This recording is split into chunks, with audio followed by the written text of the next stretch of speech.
On October 1st, 1903, Nuff said McGreevy and his Royal Rooters were among the first to pass through the turnstiles to see the Boston Pilgrims take on the Pittsburgh Pirates in the very first championship series between the two leagues.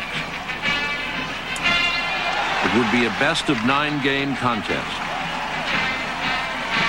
Realizing that this was a golden opportunity to prove the superiority of his new league, Van Johnson ordered the Boston owner to beat Pittsburgh. Pittsburgh had been favored to win, but Boston was aided by a series of disasters that undercut the Pirates. One pitcher had been injured. Their star shortstop, Honus Wagner, was playing hurt. And just as the series got underway, Ed Doheny, another pitcher, suffered a mental breakdown and was sent to an asylum. That was probably the wildest series ever played. Arguing all the time between the teams, between the players and the umpires, and especially between the players and the fans. That's the truth. The fans were part of the game in those days. They'd pour right out onto the field and argue with the players and the umpires. It was sort of hard to keep the game going sometimes, to say the least. Tommy Leach. The Pirates took an early 3-1 lead in the series, thanks to Deacon Philippe, who pitched and won every one of Pittsburgh's 3 victories, beating the great Cy Young twice. But spurred on by the zeal of Nuff said McGreevy and his Royal Rooters, Boston roared back, winning the next 3 games. I think those Boston fans actually won that series for the Pilgrims. We beat them 3 out of the first 4 games, and then they'd start singing that damn Tessie song. You could hardly play ball. They were singing Tessie so damn loud. Only instead of singing Tessie, I love you madly, they'd sing special lyrics. Like when Honus Wagner came to bat, they'd sing, Honus, why do you hit so badly? Sort of got on your nerves after a while. And before we knew what had happened, we'd lost the series. Tommy Leach. In the 8th and final game, Boston shut out Pittsburgh 3-0. By defeating the National League champions from Pittsburgh at the Huntington Avenue grounds yesterday, the Boston Americans made it 5 victories out of 8 games played, which gives them a clear title to the highest honor ever achieved in baseball. Boston Globe. The games proved so popular that the 2 leagues decided to hold a championship series every year. Boston manager Jimmy Collins raised the very first championship flag over the Huntington Avenue grounds. A team from Boston had beaten a team from Pittsburgh just 650 miles away, but the owners insisted on calling it the World Series. Welcome to Good Seats Still Available, a curious little podcast devoted to exploring what used to be in professional sports. Here's your host, Tim Hanlon. Hello, friends. Welcome. Welcome to our little showgram here. We call it Good Seats Still Available. It's the curious little podcast that is devoted to what used to be in professional sports. I appreciate you finding us across the vast landscape of podcast land and putting us in your earbuds. We greatly appreciate it, and hopefully we'll keep you entertained for a little while and hopefully induce you to come back. Today we're in baseball land, and old-timey baseball at that. But as you know, we don't necessarily revel per se in the old black and white world of baseball from the early days, just for its own sake. As we've talked about many times, and as we allude in this conversation, a lot of themes that keep coming back over and over again and aren't necessarily new things that have popped up in today's modern day landscape of sports. They're actually issues that are very human and very common, very long-lived, and they keep coming back around and around again. And that's what history is all about, and that's partially why we kind of do some of these conversations, and we sort of stumble into these understandings. And in baseball, there's no shortage of stories. And here's an interesting story that kind of came across my radar. I want to say by accident, but this book came in the mail a couple of weeks back from our friends at St. Johann Press. And it's about the Deadball era of baseball, something we've explored in a couple of episodes previously. But in particular, this is a work written by and overseen and edited by our guest today, Steve Steinberg, about the World Series during that Deadball era. And that we're specifically talking about the years roughly 1903 through 1919. And we've talked about the Deadball era. This is literally the ball was not nearly as lively as it is today, and where hits and runs were more, shall we say, manufactured, and the art of pitching and the art of bunting and singles and running and sliding and some of those other sort of key elements of the sport of baseball really became honed. But what's fascinating in this book and in this conversation with Steve Steinberg is the writing and the photography that helped build this book. You have to remember, in this era, 1903 to 1919, you kids today, you young whippersnappers, you didn't know there was no radio, right? There was no television, of course, right? There was just simply the written word. And as we allude in our conversation, in newspapers, for example, in New York, you had at least a dozen, if not more, daily newspapers, right? That was the way people understood what was going on around them. And sports, of course, baseball in particular, probably being the ultimate sport, the biggest sport, certainly in the New York metropolitan area, but also in the country as well. And some legendary writers who were, essentially putting the dreamscapes together, shall we say, about the stories around baseball, right? So perhaps a little factually embellished, but I mean, you're talking about like folks like Ring Lardner and Grantland Rice and Damon Runyon, and I mean, some of the greatest writers of that era who began or continued to be sports writers, quote unquote, during that time. And their writing is featured in this book as we go year by year into these various teams playing the World Series during this Deadball era, and also the photography. And you're going to find out through our conversation with Steve some very interesting photos in here that literally and figuratively speak 1,000 words. These are very rare photos, some of them never published before.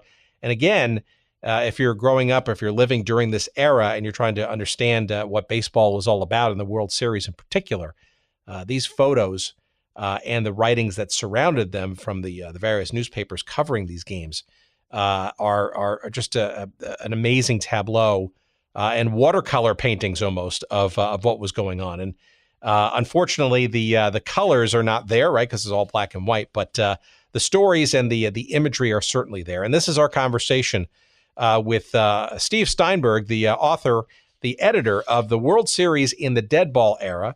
It is published by St. Johann Press, and we get into it with some teams that since moved on, right? But that's exactly why we focus on this little show. The Boston Americans, now, of course, the part of the Boston Red Sox, and the Philadelphia Athletics, which peripatetically are now in Oakland as the A's, and we'll see how long they stay in Oakland, but they have been around for a long time. They feature very significantly during this era, as do the New York Giants, the New York baseball Giants, who, of course, broke the hearts of many New Yorkers by moving to San Francisco in 1957-58. But the New York Giants and the Philadelphia Athletics, very dominant teams during the World Series era of the Deadball years. We also get into a little bit of the Boston Braves, who are now, of course, firmly ensconced in Atlanta, or suburban Atlanta, shall we say. And yes, the Brooklyn Dodgers of that era do make an appearance. Of course, now part of we're now the LA Dodgers, but we do tip our cap to the Brooklyn Dodgers, who were part of the 1916 World Series as well. So all that and more coming up with our guest, Steve Steinberg, in a couple of seconds. So stay tuned. Some promotional stuff. Let's get that out of the way and get right to the meaty, juicy, conversational tidbits, shall we? SportsHistoryCollectibles.com. That's the place to go for all your favorite sports memorabilia. I'm frankly not too sure how much of the Deadball era stuff you're going to find there. But look, if you're into baseball, if you're in any sport, sports for that matter, professionally or otherwise, SportsHistoryCollectibles.com is the place to go. And you're going to get 15% off any of your purchases when you go not only to the site, but you got to use the promo code, of course, and that's Good Seats. Good Seats, either one word or two words, doesn't matter. 15% off all of your purchases will be yours at sportshistorycollectibles.com when you enter that promo code. And visit there early, visit there often. Proprietor Dean Mitchell is always putting brand new stuff up there, brand new, old, new stuff. You know what I mean? And the photography that he does is quite painstaking, and I'm sure you'll enjoy it, even if you're just visiting and window shopping. But when you do find something, of course, please use the promo code GOODSEATS for your 15% discount at checkout. Again, sportshistorycollectibles.com. And we thank them tremendously for their sponsorship, and we hope you enjoy their site as much as we do. And of course, audiobooks, we keep telling you, audiobooks are amazing. They're great. They're a great way to fill in time when you're not listening to your favorite podcast. Singular, of course. Wink, wink, nod, nod. And the best place by far on the planet to get and enjoy audiobooks, of course, it's Audible. And the place to go to get your free trial, your free 1-month subscription to the service, and a free audiobook download to give it a try for yourself. Say it with me, nice and loud, from the rooftops, audibletrial.com/goodseats. Again, audibletrial.com/goodseats. And you're going to get a free audiobook download and a free 1-month trial of the Audible service. A reminder, you can cancel at any time. It's basically a no-risk proposition. And we appreciate you giving them a try, as they will, of course, too. And how many books are there to choose from? Over 180,000 titles. Think about that just for 1 second. 180,000 titles. I mean, you can't even name those titles like within a month without repeating one. And that means you're going to be able to find at least one. Come on, one book that you can use for your free trial, please. I mean, if you can't find one there, well, maybe reading and listening to books isn't your thing, but it should be. And there's only one way to find out. And that's to go to audibletrial.com/goodseats to get your free audiobook download. Do it now and enjoy it. And, you can thank me later. And send me a note and tell me how much you enjoyed the process and listening to an audiobook. And hopefully you'll find something from the world of sports history. There's tons of great titles in that category. So go for it. Thanks for trying it out. We appreciate it. All right. So let's not waste any more time. Let us get to our fun conversation with Steve Steinberg. He, the author, the editor of the World Series in the Deadball Era. Here is our chat.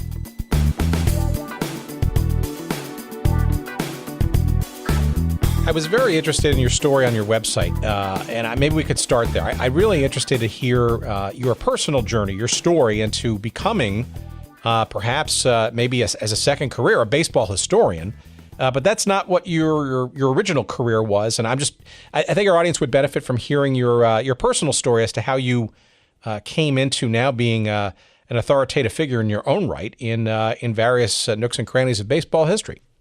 Yeah, until most of my career I've been in retail and retail management, and have had a chain of retail clothing stores that were large stores in smaller towns.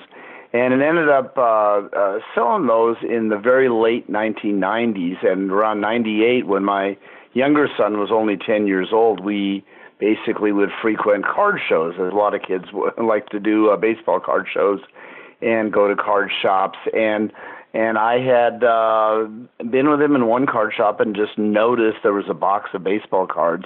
And the first one that was facing out on the counter said Urban Shocker. And I just thought it had to do with a shooting at some ballpark or something with a name like Urban Shocker. I'd never heard of that name as a ball player. And that's really when I got hooked, when I found out that that was the name of a guy, that the pitcher had gone 18-6 for the 27 Yankees. And then when I flipped on the back and realized that he was dead, a year later, it really hooked me. And the Shocker story is really what got me going. And although, ironically, I did not publish that until almost 20 years later. And at the Sabre National Convention this past Saturday, I received the award for the Sabre Baseball Research Award for this year for the Shocker book that came out last year. That's great. So for our audience who isn't necessarily as deep in the weeds in baseball history, you want to describe what Sabre is and how potentially life-changing it was for you and is for a number of folks who Right. SABR stands for the Society for American Baseball Research, and it's been around since the early 70s. There are still 2 founding members that were alive.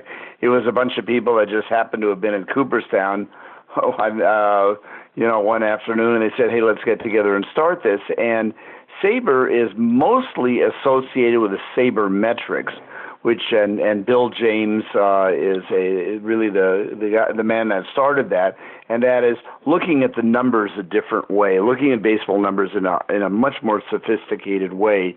And even those of us, and I'm one of them, that are not really into baseball numbers can understand, for example, that if you have a ballpark in Coors Field, the ball's going to do different things than it will at sea level, or that if you have a small ballpark, a batting average might mean something different than in a huge cavernous place, let's say like Chavez Ravine. So sabermetrics began to look at the numbers, began to look at things, really emphasize things like on-base percentage and certainly slugging average. Batting average really is something that, if you think about it, 2 people can have a 300 batting average, and one of them can hit nothing but singles, and the other one can have a mix of extra base hits, and obviously the latter is more valuable. And even looking at things like, and it's gotten more sophisticated than that. But SABR as an organization, even though it's associated with the statistical end of it, has many members that are really not into the numbers end of it. And I would count myself as one of them, that I'm not really a numbers cruncher, even though I can certainly relate to a lot of those things. Some people are into the history of ballparks or Negro League ball, or specific teams or records. So SABR has a number of committees. It's a wonderful organization. And, for example, one of the amazing things that SABR started around the time that I joined was what they call their Bio Project Committee. And Mark Armoire, who's now on the SABR board, he's a member of our Northwest chapter, decided to undertake a goal of having a biography written on every man or person that's ever played baseball, and there's now about 18,000 of them. Of course, 19,000. Some of them are active, and it seemed like a wildly aggressive, chaotic, almost march. But SABR now has probably 4,000 bios of players, and the neat thing is, SABR made the decision some years ago not to limit access to those biographies to members. But if you just do a Google search, almost invariably, you'll get a baseball reference for a specific person. Baseball reference will come up, which will show the stats for the person. And usually the SABR bio, if indeed that person has a bio, and more of them do, it's going to be one of the probably no further down the page than the 3rd, possibly the 4th one. So it really enriches it. And in my case, I'm really interested in the people and the stories of people that have been forgotten or overlooked, that have maybe fallen through the cracks of history, that someone like Shocker was a star and every 10-year-old kid knew who he was in the 1920s. But now he's been, had been virtually forgotten until hopefully my book had, a part in making his amazing story. Here's somebody that was dying while he was a star on the 1927 Yankees, and knew that he was dying of heart disease. So there's a lot of different angles and aspects to SABR, and the members are really probably, the biggest receptacle of knowledge of the organization.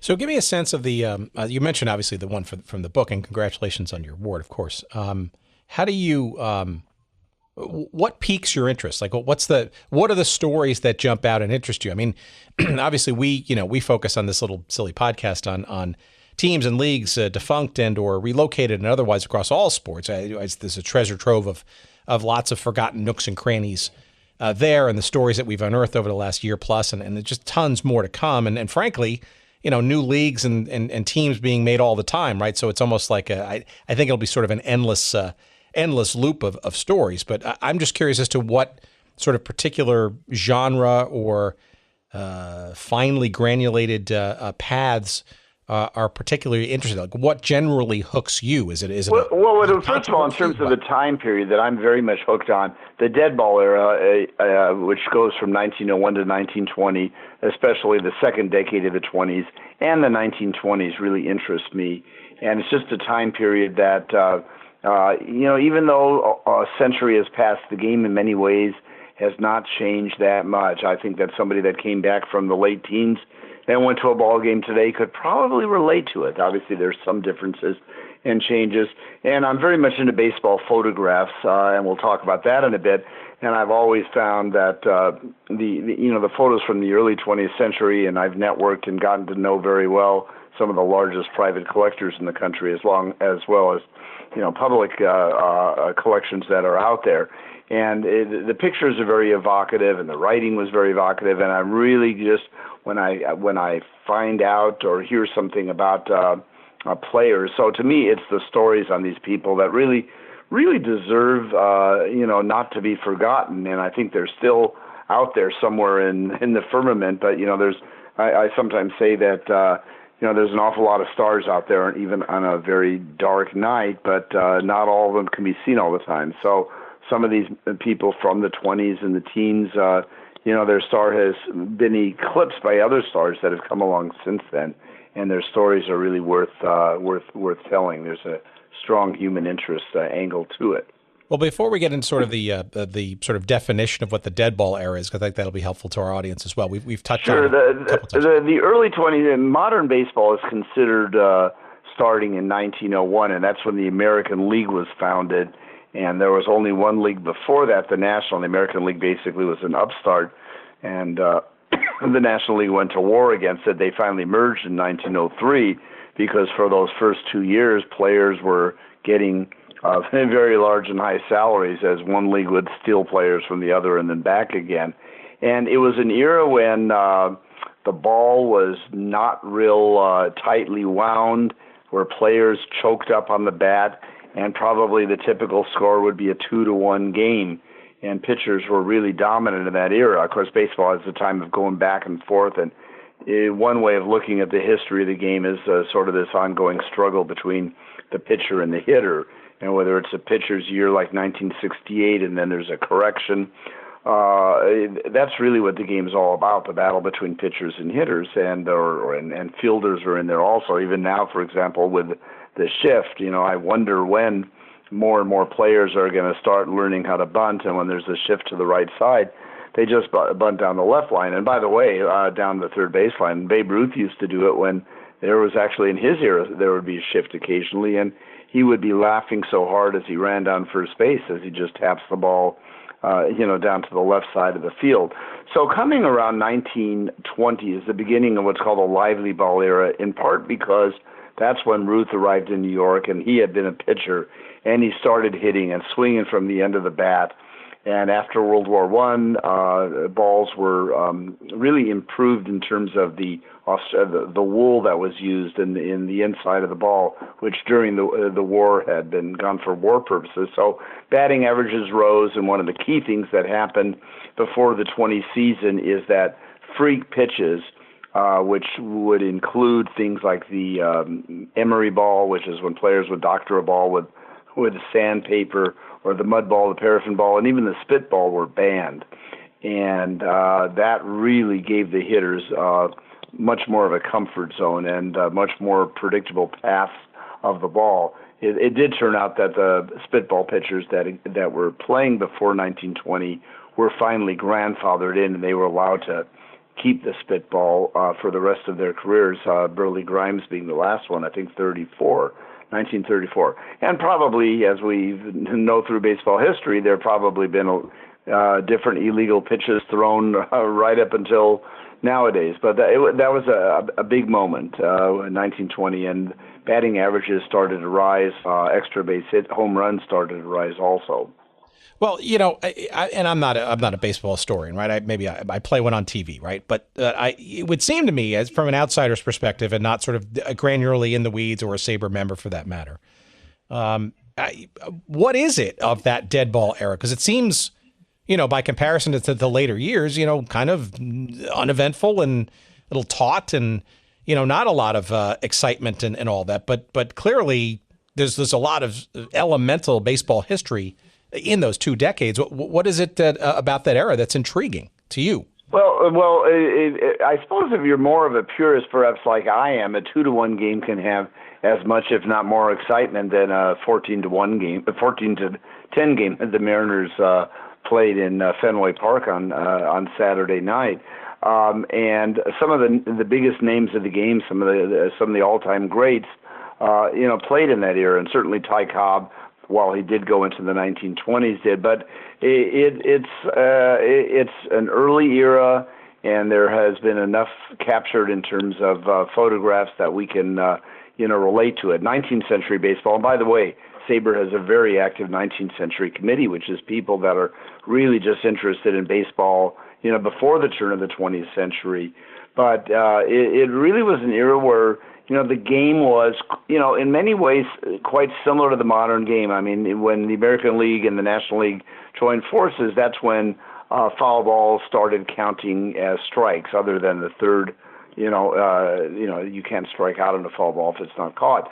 But it just goes back to an earlier time, and it's just something from baseball history, and we always hear about from fathers to sons. Of course, now we're also hearing about daughters, but it is just something that is passed along and bonds, generations. And I think unlike, football and basketball, just don't have that rich history. And so often you're at a baseball game or even watching one on TV, and they say, well, that tied the record of Tris Speaker in 1919. I mean, you can't relate to that early history in the NFL or the NBA. It's just not there.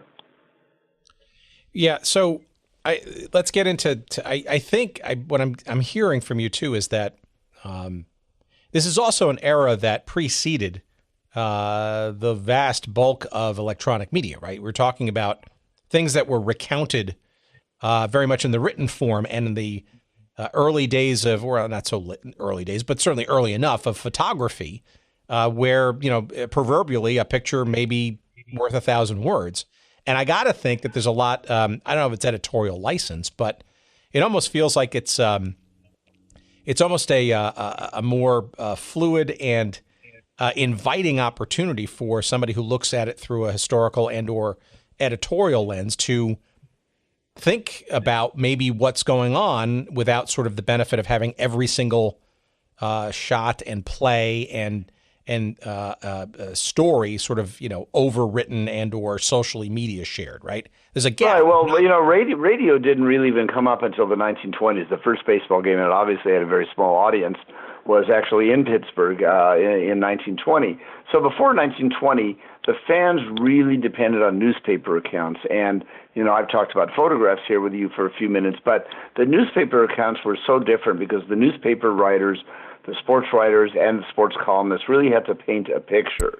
And they really, the writing was much more rich, evocative, descriptive, and really had to conjure that up. And so the imagination could fill some things in. I mean, during big games, and this started before the turn of the 20th century, well into until radio really took over, thousands and thousands of fans would congregate around newspaper offices for big ball games, and those newspaper offices would have huge scoreboards where they would track through telegram or later on through wire what was going on in a big game. And there would be this big player board. As we got into the 20th century, they actually had little light bulbs on them, so you would watch the progress of a game on it, and because you couldn't follow it on radio. If it was a big game, your team was in the pennant race. Even if it was a home game, not everybody could be at that home game. And, of course, millions of people in the country. I mean, St. Louis was the westernmost town. Of course, that remained the case up until the 50s. And many people had never gone to, a major league ball game. Perhaps that's why many players after seasons would go on tours, which were called barnstorming tours, where you actually could be living in Denver and you could actually see Babe Ruth and Lou Gehrig because they would come on through and play an exhibition game against a local team, or sometimes Ruth would head up one team and Gehrig would head up the other. How much license do you think? And we'll get into some of the specifics. Obviously, the book we're going to circle around in a couple of minutes here is about some of the more dramatic World Series of this Deadball era. But before we sort of get into that, I'm wondering, in your research, the writers that you're talking about and the photography that you're accessing as you go back in time, The writing in particular, how accurate do you think, based on all of your readings, was that writing, or how much, shall we say, creative license was taken, do you think, and maybe embellished, or is there really no way to know? Well, I think, what happened on the field is we don't have, obviously, film, and repeatedly, certainly they were on a bigger stage in the World Series. There'd be close plays and controversial plays. Was he safe at first base? Was that a pass ball or a wild pitch, or was that a foul ball or a hit batsman? We don't know. I think most of the facts, are usually gotten fairly right. But the writers of that era, and many of them were young, and even the sports editors were guys that started in their 20s, really embellished the game and embellished the players. They built up heroes back then. And one of my favorite quotes came from a well-known book by Frederick Lewis Allen, only yesterday, where he looked back at the first 25 years of the 20th century, and he tells the story there that when World War I ended, a little boy turned to his dad and said, "Dad, what are they going to put in the newspaper now?" Because the newspaper was full of pages of the Battle of the Somme or wherever in Europe. And what basically happened is sport pages really exploded, and baseball celebrity rose, and ball players were basically made to be larger than life. And I think the sports writers had a lot to do with that. Nowadays, obviously, there's a lot more critical coverage, and the sports writers realize that the more they make Babe Ruth heroic, the more newspapers they're going to sell. The more papers they sell, maybe the more money they get. And the writers started coming into their own. Until the war, very often, there was not a byline with the name of a writer. But once the writers, things expanded, and of course that was the celebrity in all sports, whether it was Jack Tilden in tennis, or Bobby Jones in golf, or Jack Dempsey in boxing, Red Grange in football. That really was after the war, and of course people wanted, some respite from all that terrible war news, and those writers had a big hand in that. There was not a lot of controversy that was explored. It was making these men heroes, and we have to remember that at that time, baseball really owned the country in terms from a sports standpoint. The basketball, football were really very minor things. Boxing was quite big, but that, really didn't happen that often, and kids really didn't get into it that much. Horse racing was even back then very big, but again, that was, a limited appeal and just specific times. Baseball really was what dominated American culture. Yeah, in that writing, though, would you call it? Would it rise to the level of, for lack of a better word, complicity? Right. I mean, where is the journalistic eye sort of sharpened there? It doesn't sound like it. It sounds like it's more background and story and embellishment to make things more interesting and heroic, perhaps, than they may be. Yeah, I mean, complicity has sort of a little bit of a negative tinge to it, but there's no question. I mean, the sports writers, one even today could say, well, the sports pages, if you follow a team, it's almost like free advertising for the team when it's covered. But I think there was a partnership, and it was obviously the last World Series of the Deadball Era, which was the Black Sox scandal, when 8 members of the Chicago White Sox, who were heavily favored, basically got connected with gamblers and not only didn't do their best, but helped the White Sox lose to Cincinnati. That was a very difficult, event, and it was covered up quite efficiently, and it was almost only by accident that a year later that the Black Sox scandal got exposed, and baseball's governing body changed to a new commissioner system. So, dirt wasn't going to be, if there was some, wasn't going to be publicized, and it was romanticized, and they helped romanticize the game. And for the benefit of our audience, can you give us some of the names, frankly, of some of these writers? Because some of them go beyond just being sports writers at the time, right? They sort of went on to be writers of some. Right. Well, some of them, and certainly in our Deadball World Series books, were people like Ring Lardner, Damon Runyon, who went on to write a lot of plays. And Damon Runyon was a big New York sports writer in the teens for one of the Hearst newspapers. And Haywood Broun, some of us older listeners might remember from Wide World of Sports, there was a gentleman called Haywood Halebrun who used to wear these funny, colorful jackets. That was Haywood Broon's son, and those were some of the more famous ones. And some of the writers were more known to to baseball fans, like Tim Murnane, in Chicago. But a lot of the writers were really terrific writers, even though they weren't as well known. And again, until in 1920, and you'll see that many newspaper articles did not have the name of the person there, so we don't even know who really wrote some of the articles. We just know it's the Philadelphia Inquirer, and it may say on top, special to the Inquirer.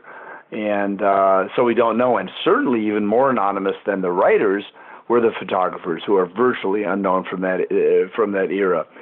They didn't. There would never be a credit next to it. But as some of these people, like Haywood Broon, there were well-known writers like Sid Mercer in New York, Sam Crane in New York, and Crane actually played Major League Baseball in the 1880s.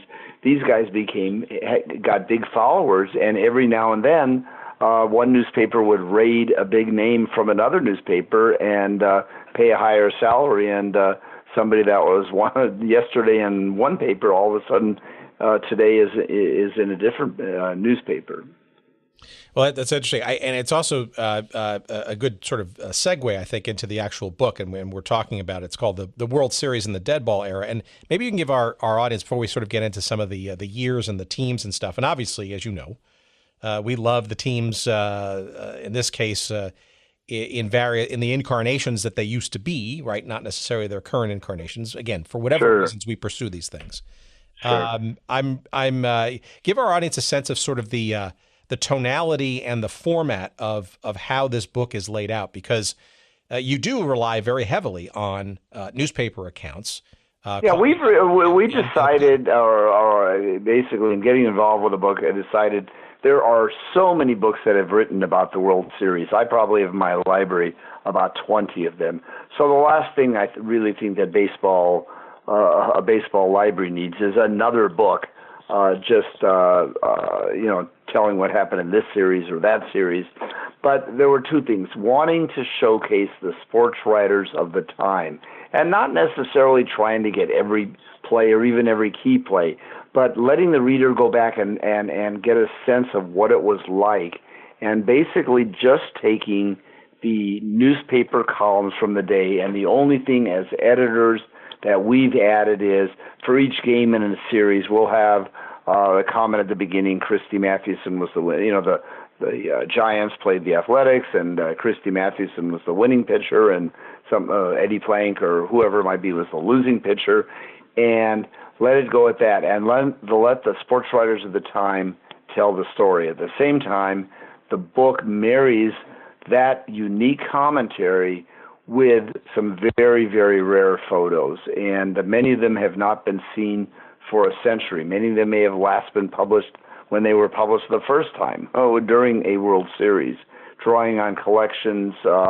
Again, some may be publicly accessible. Many of them are in the hands of private collectors, and so it's really letting the sports writers and the photographers tell the story. At one time, and it didn't make it at the end, but a working title that I had for the book was from the lenses, or from the pens and lenses of those who were there, because the book's really being told by the newspaper writers and the photographers who were there. Yeah, and just to give our audience a bit of a sense here, and I actually will use this maybe as a pivot into a couple of the teams, because obviously the Athletics and the Giants of that era were very commonly found in these various World Series, and we'll get to them in a second. But sure. I'm just going to read this, and not to bore the audience, but it's hardly boring because I think it's tremendous writing. So in your 1911 chapter, co-written with Norman Macht, the Philadelphia Athletics and the New York Giants, here's a great quote from the New York Sun. Now, it's unattributed, of course, like you said before, but great scene setting. New York is throbbing with baseball expectancy. All day yesterday, baseball notables and baseball commenters poured into the city. And what with home and out-of-town fans, New York last night harbored more national game enthusiasts than ever before congregated for a baseball event. Interest in the World Series between the Giants and the Athletics, which begins today at the Polo Grounds, lively for a week, grew feverish yesterday. The unwanted animation around the hotels where baseball folk make their headquarters attracted the interest of those not ordinarily keen for baseball. There be some such benighted persons. And the subject of the big diamond battles put everything else in the background. Now, how's that for scene setting, right? I mean, that's like a watercolor painting, not a description of events. Right, and that was a World Series between two great teams, which are not around anymore, relocated, but the New York Giants and the Philadelphia Athletics. And it also happens that 1911 is probably, if you had to pick one pitcher and one hitter from the Deadball Era who was really sort of would emerge as a star, you would pick somebody that was fortunate enough to be on a team that was there repeatedly. And Christy Mathewson would be the pitcher, and Frank Home Run Baker would be the hitter. And Home Run Baker got his reputation, although he didn't actually technically get his nickname, but for a couple very dramatic home runs that were hit, in that World Series. And Hugh Fullerton is another writer that I should mention, who was out of Chicago, who actually played a role in uncovering the Black Sox scandal. But he was very big in covering, and he had a following, and he would have his own bylines, going back to certainly when the Chicago Cubs and the White Sox played in '06. So what was it? So what was it about the Giants and the A's that made them so dominant during this era? I mean, I'm sure there are a number of factors, but what comes to mind as sort of being maybe some of the one of the things that does come to mind in contrasting them with, for example, the St. Louis Browns, and I've been a member of the St. Louis Browns Historical Society for many, many years, going back to the beginning of this century, is they had really good players, but they also had really good management. And back in those eras, there really weren't, the business manager was not really like today's general manager. The business manager would be the man who checked the train schedule, booked the hotels, and did a lot of that stuff. But in most cases, it was the manager who sort of was a director of player personnel, general manager, everything all rolled up to one, in one. And in the case of these two teams, if you go back over the course of baseball history, I think even now somebody would have to say that John McGraw of the Giants and Connie Mack of the Athletics would still rank among certainly the top 10 and probably even the top 5 managers of all time. And between the two of them, they managed for about 80 years. I mean, Connie Mack had obviously some declining teams in Philadelphia after the 31 World Series. But these men were very sharp and very shrewd. What makes it more interesting is that they were virtually opposites from a personality standpoint. Mack was very reserved. He was known as the tall tactician, would very rarely, if ever, yell and scream. And McGraw was, had a very nasty streak and a mean streak on the field, even though he could be very generous with former players off of the field. So you had two dominant personalities who were shrewd and who could evaluate personnel, and more often than not got the right people. And I think also both of them realized when a player's time had come, it was time to move on. They started looking for replacements, and this is long before farm systems. So, they just had to sort of keep their eyes, and they did have informal, they did have scouting on the staff, and each team, might have Mack. Mack actually had an informal network of people that would say, hey, there's a kid on the sandlots of some town in Texas. We need to take a look at him. They made mistakes, but they were right more than they were wrong, and they had just a fundamental understanding of the game. And one thing with McGraw that I didn't even realize until I got in my baseball research, for example, the Deadball Era is very much, and that's the year of this book, signified that a lot of times a run is manufactured in a somewhat boring way. Somebody walks, he gets bunted at second base, he goes to third on a ground ball to the second baseman and comes home on a fly ball. Or there may be a steal in there. But John McGraw almost instinctively never liked to bunt because he didn't want to give up an out. Why give up an out? There's 3 of them in an inning, and they're precious. Now, he did employ the hit and run a lot, where the guy at first base would take off, but he wasn't just going to have his player lay down a bunt to get thrown out at first base. These two men had a lot to do with the fact that these teams were in the World Series of this 2 decades multiple times.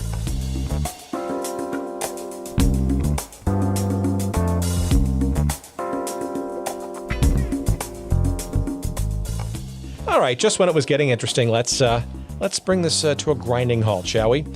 Just kidding. We got to pay the bills around here, and our friends at Audible have been very helpful in attempting to allow us to pay some of those bills, and we want to call them out now and remind you that a free audiobook download is yours for the taking, and also a free 1-month subscription to the service of Audible at audibletrial.com/goodseats. Again, audibletrial.com/goodseats for your free 1-month trial of the Audible service, and most interestingly, a free audiobook download for you to enjoy. 180,000 titles and growing every day to choose from, and there's absolutely no excuse to not find at least one title amongst that cavernous selection available to you that you won't find to be enjoyable and good for the soul, including a couple of books that might be interesting to our audience. And yes, some new ones, frankly, that I'm finally listening to. One that I'm listening to right now is by Carson Cunningham. It's narrated by Paul Bamer, and it's called Underbelly Hoops, Adventures in the CBA, a.k.a.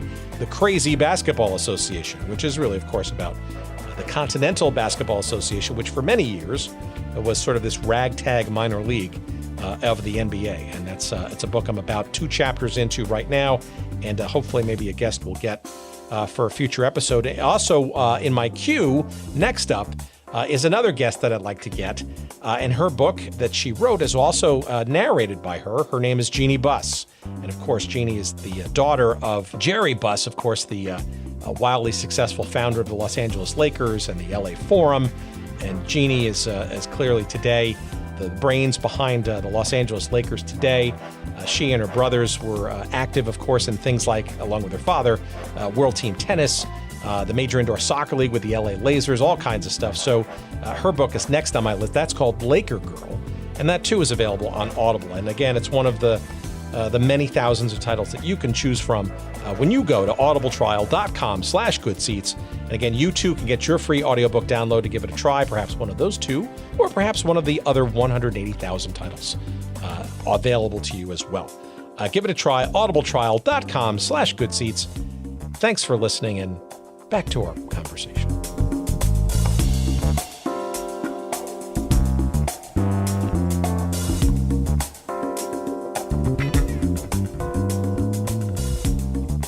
All right, let's talk about the Giants for a second, then we'll get to the A's. We had Bill Young on our episode 36. He's the author of the biography of John Tortoise Chief Myers, part of that team, right? And who, as battery mate Christy Mathewson, it was a pretty interesting story. And McGraw obviously relied on them and for a number of successful runs, not only in the World Series but during the course of the years, the seasons themselves.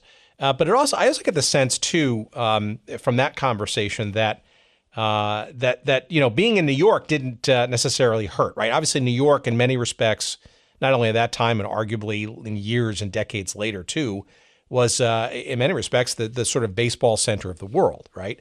And it was in the center of the world, and even outside of baseball. And you're right. And Philadelphia then ranked much higher in population at the beginning of the 20th century than it does now.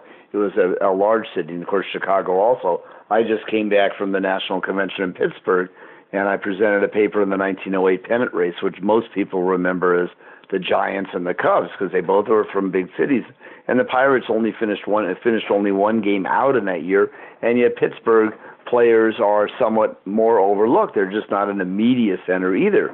I mean, at that time that we're talking about, during most of this era, the New York City had, I'm going to guess, about 15 daily newspapers.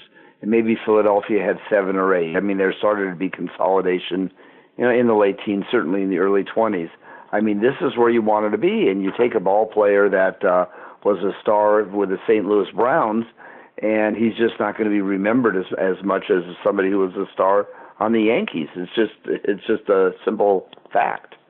Yeah, if I remember our conversation with Bill Young correctly, I think Myers was part of like a Broadway skit thing with Mathewson. They literally went on tour and did shows. I mean, it's almost as a sidelight, I guess, but also certainly from a promotional perspective, not a bad thing to get people to go to the games and check them out. Right, and these ball players were so larger than life that they didn't have to do very much or say very much on vaudeville, and people would want to see them. I mean, one of the stars of the Giants in this era was a fellow by the name of Mike Donlin, who married one of the most famous vaudeville comedic actresses in the nation. And he even quit one year in 1907, and he went on a vaudeville tour with his wife Mabel Hite. And these people were larger than life. They were really larger than life.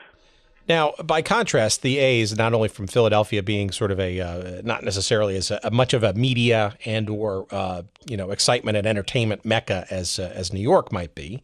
Sorry for all of our Philly listeners, right. But I'm really interested. So the A's, obviously, as you sort of recount in a number of these years, I mean, we're very successful on an ongoing basis from 1905 onward. I mean, and literally from 1910 almost to the middle of the decade, right, was in the hunt. I mean, there was a period of time there. They were in 1910, 11, 13, and 14. I guess my question is sort of twofold. What was the magic of Connie Mack and the A's over that period of time? And then I guess the second part of that question, which we got to with David Jordan in our episode 21 a little bit. What happened in 1914 that kind of, shall we say, put an end to all of it in the years that followed, or at least for the near-term years that followed? Well, again, Matt, as far as the first part of the question, he had some enormously talented ball players, and if you look at the performance of Home Run Baker in those World Series, he was just sensational on the big stage, so to speak, and Mac had some really, really talented players, and certainly Eddie Plank, who was the winningest southpaw until Warren Spahn came along and broke Plank's win record. I think Plank had 326 wins, southpaw pitcher.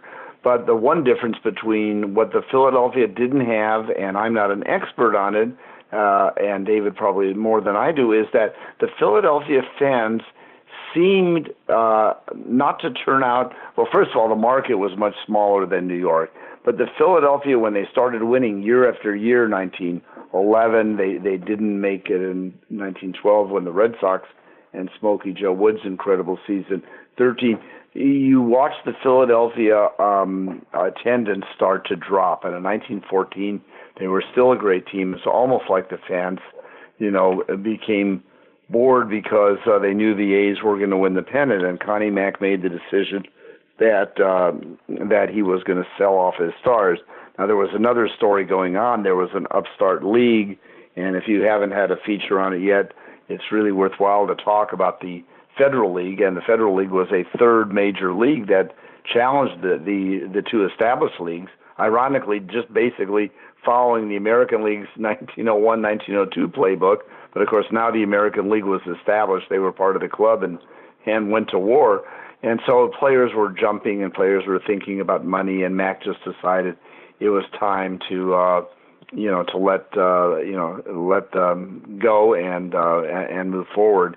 I think he thought that he could rebuild easier than he did because it took him a long, long time. He thought, again, that he could recruit and find great players on the sandlots, but more teams were now getting scouts, and Mac had a tremendous comeback in the late 20s, but he didn't do it from finding guys on sandlots. He got it from paying a lot of money for people like Lefty Grove and Mickey Cochran to minor league teams, paying them a lot of money to get these star players. We had Dan Levitt on our show, episode 63, as a matter of fact, if you're listening at home, on the Federal League, and it's interesting because it does feel to me that and there are other reasons, right, for why the A's sort of ran their course and then went through the wilds for a while, sort of in more abundantness, if that's a word. Until the 20s when they did come back and there was sort of redemption there. But it's clear that even though the Federal League only lasted 2 seasons in 14 and 15, right, there was a a body blow, if you will, to the sport, and some rethinking of how talent and, how players got treated, and sort of the fact that there could be some other places where, there will be some more leverage for some of these players. Sure, and I think our listeners should know that obviously there was no free agency back then, and I'm sure Dan is a good friend, explained it, very well. The players basically had a choice: play with their team or go do something outside of baseball, and there were very few of them that had opportunities, even though ball players weren't making a lot of money. If if a star was making $5,000, I mean, Honus Wagner was making $10,000 starting in 1908. But if an average player was making $2,500, and I'm not the expert every year, but I mean, it was still many, many times more than one could make in some blue collar or even administrative job somewhere. And so they played the game. The Giants were probably a much more profitable team for many years, and even when they were on top. But with the A's, it was harder to get the fans to come out there when they were winning consistently and winning big. Well, let's talk about a couple of other teams that sort of fit our little criteria here, and maybe 1914 is a good place to talk about, right? Because the A's, after having won 3 out of the last, they did very well up until through 1914, but they met a team that historically hadn't really sort of been in the mix, and it's been referred to, and we have not done an episode on this team yet, but it's certainly worth investigating, and that's the Boston Braves, right? Arguably known as the Miracle Braves of 1914. Right, and one of the things that we see, and it's probably no different than nowadays, is that there are teams that climb their way to the top because they're hungry. And if you look in our book, in 1910, the Chicago Cubs had been in the World Series, every year except 1909 since 1906. And everybody thought they would take care of the A's, but the A's were hungry. And all of a sudden, when the A's won that series, and it wasn't even close, some of the newspapers were saying, long live the new king.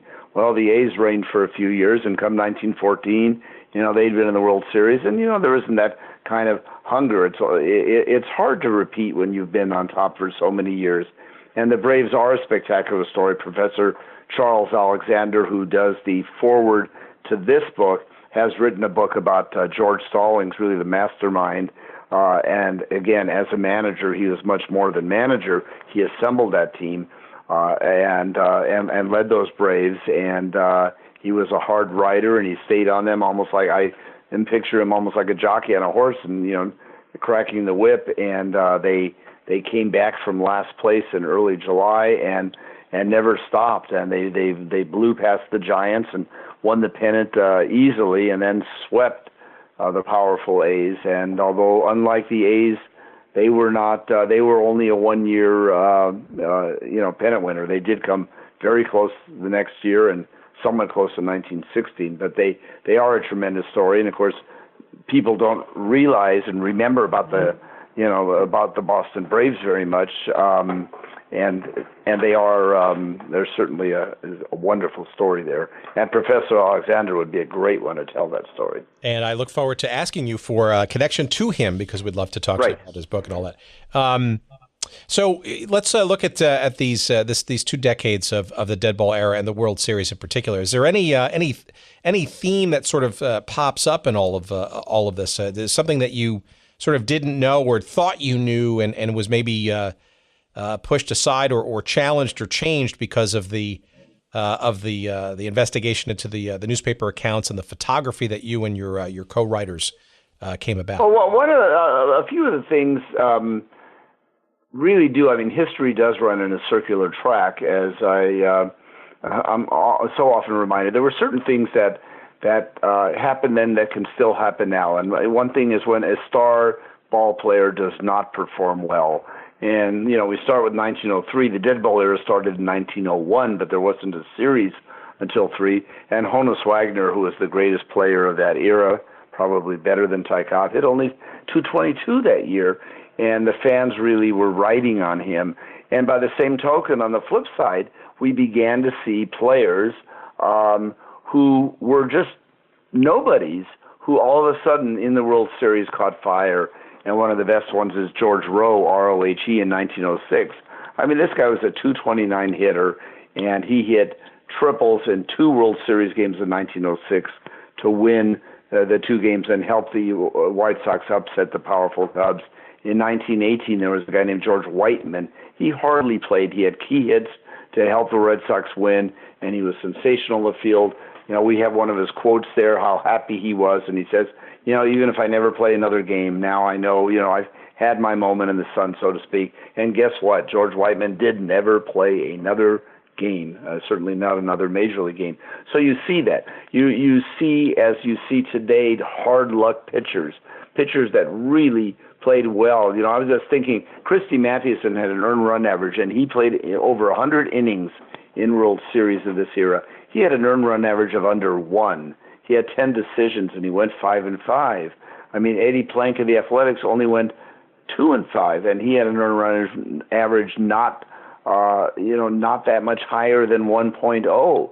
So you see some of these things happening that still happen to this day. There are some differences. One of the biggest differences is that in many cases fans were on the field, and the owners wanted to play, you know, to make more money, and there would literally be ropes put in the outfield, and in some cases there were even fans down the sidelines. I don't know in the World Series, but certainly in a lot of big regular season games in this era, the fans would be all around the field.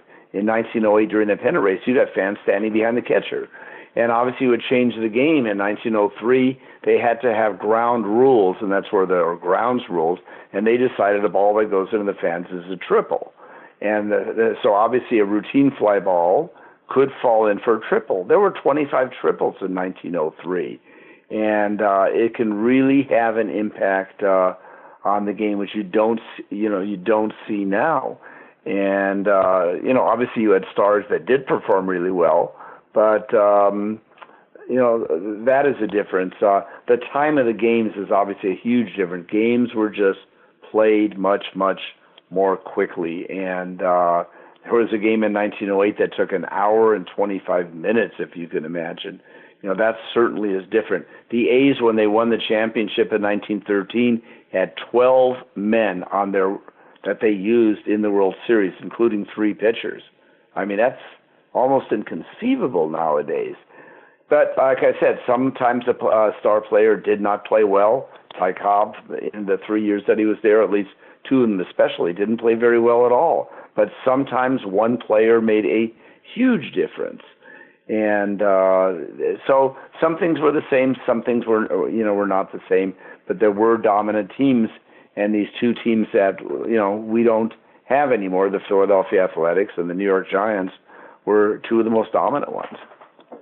How about the photography? Some of the photos in this book are pretty amazing, and you can kind of stare at them and sort of get lost and sort of hear some of the sounds and the music and maybe even breathe some of the air, and how crystal clear some of these photos are. And frankly, they reveal quite a bit, right? And to our point earlier, right? I mean, there are no sounds, there are no radio broadcasts, there's certainly no television, there's just writing, but also these photographs, which, to your point, is some of which have never really been seen, sort of in modern circulation. What did you how did you cull the photography into this book? Because I got to think there were some amazing shots there that didn't even make the cut. Well, yeah, there were. One of the really neat things that this book, the World Series and the Deadball Era, originally was going to have about 180 photos.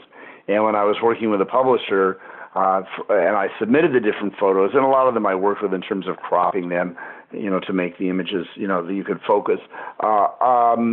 I submitted maybe 7 or 8 extra ones. I just pushed in there and I said they're optional ones. And of course, we tried to locate them close to the text so they'd be easily to be related. And the publisher ended up taking all those extra ones. So we end up with 250 photos. There's one private collector in particular. His name is Dennis Goldstein. He's from Southern Oregon. And the largest group of photographs came from him.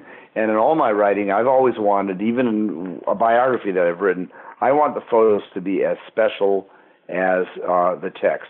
And when people see this, and it's certainly the case in this book, and they're really equals, the writing and the photos are the same in terms of being equals. So ideally, I would have liked to say to you all 250 pictures were taken in the World Series. They were not.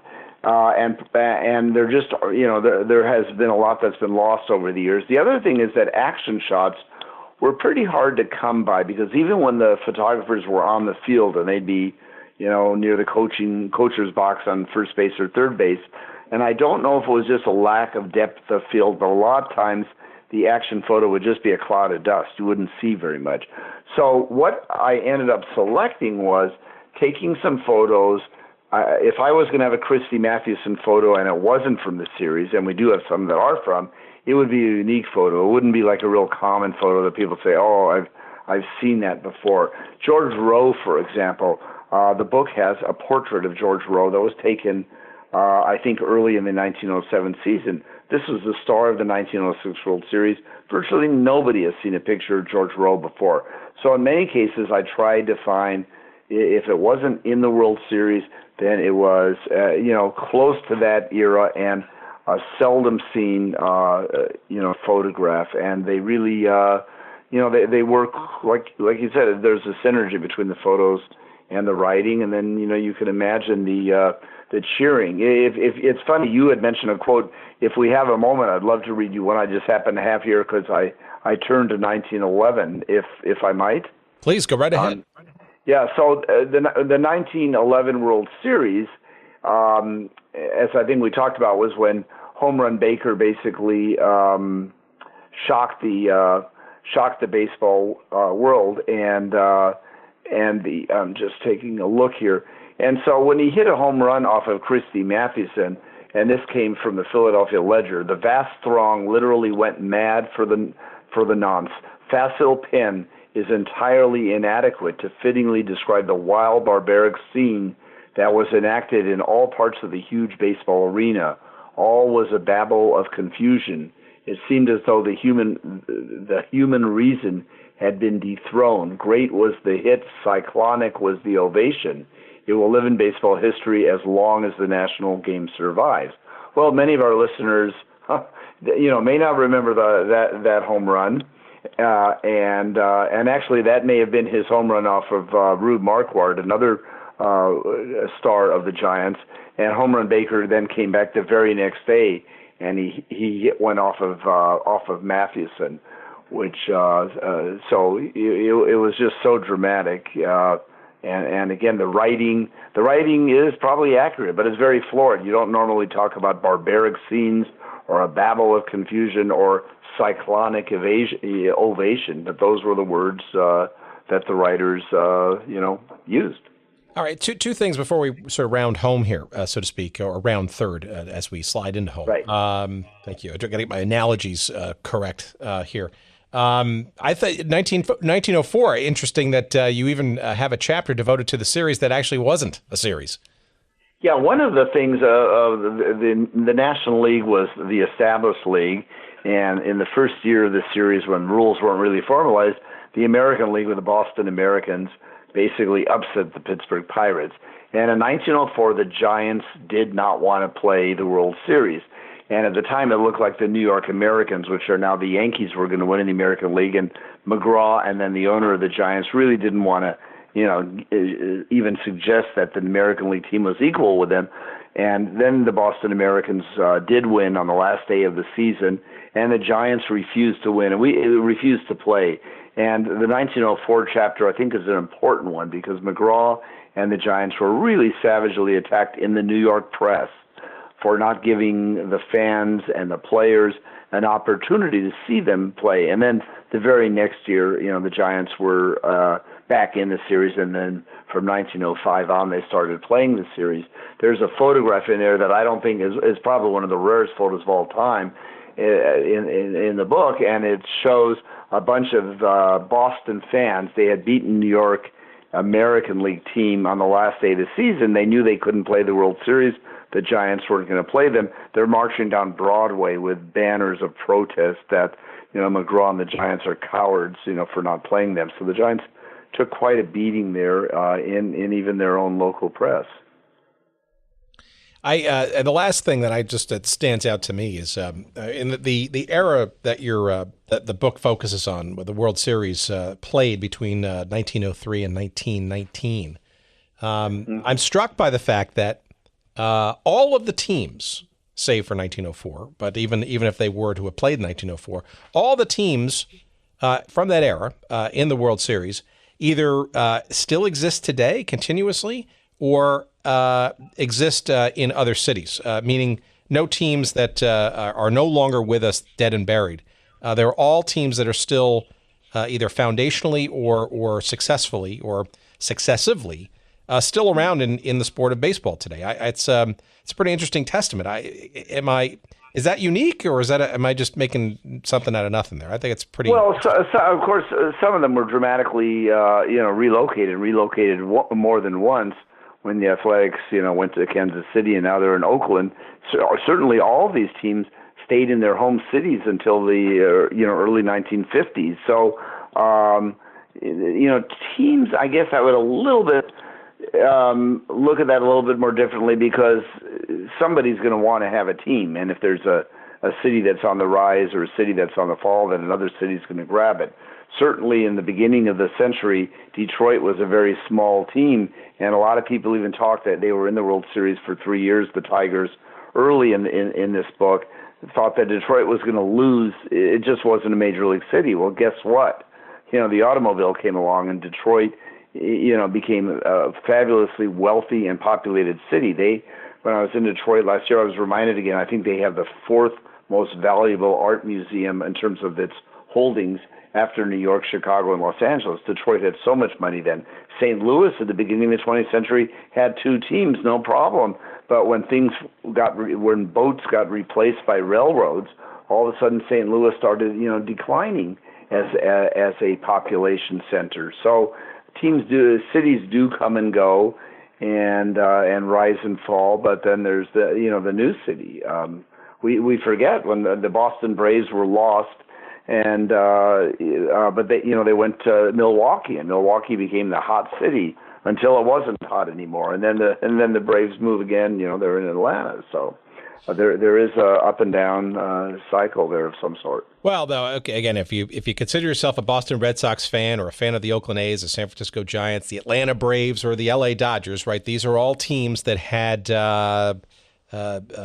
World Series realities during the Deadball Era, and that's what this book is about. It's really, I think it's fascinating. I mean, the way it's laid out in terms of the stories, how it's written, sort of in newspaper accounts, and sort of overlaid with some really interesting photography that seems quite rare to me, and I suspect will.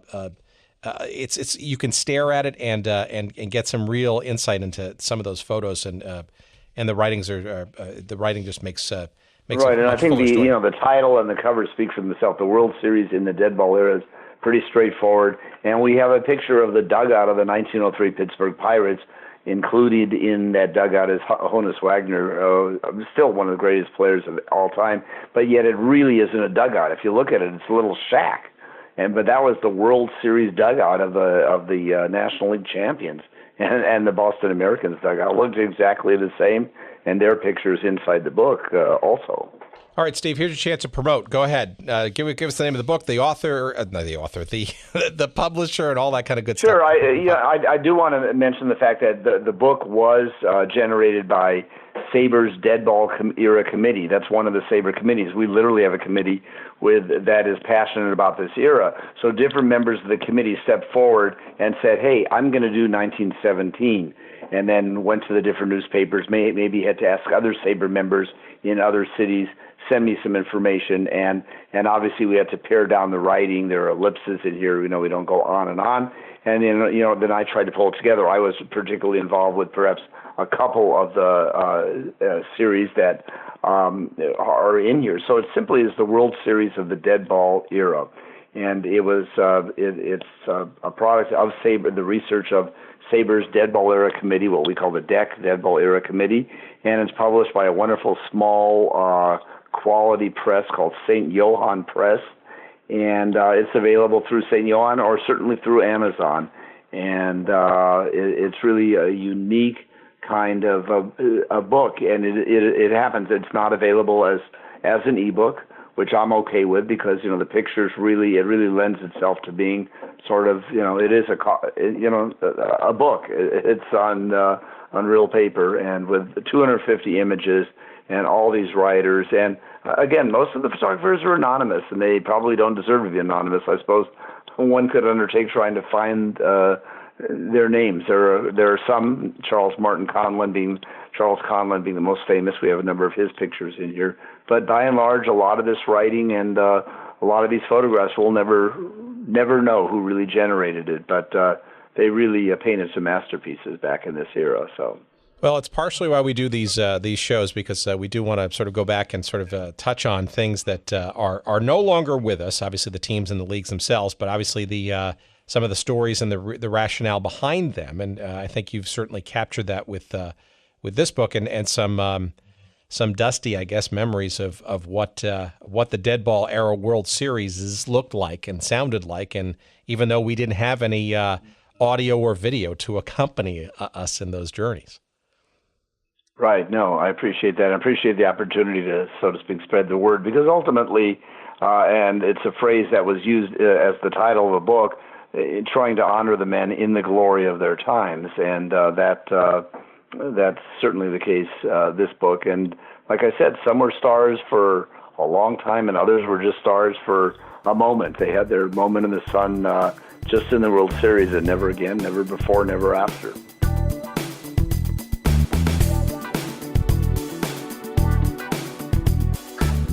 As always, I learned something. And in this particular conversation, I must tell you that, old-time baseball per se, not necessarily my thing. I tend to sort of gravitate to more of the modern things and lots more pictures and video and audio.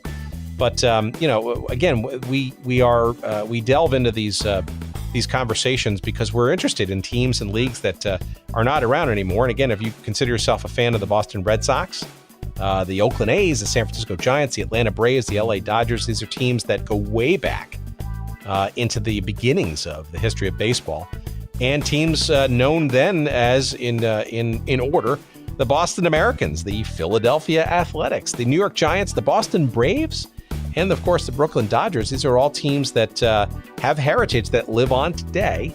And this book is really interesting. It's called The World Series in the Deadball Era. And the photography in here is pretty amazing, because these are photos that are either never been released before or have never really been in circulation until recently. Married with some just amazing writing from newspapers at the time.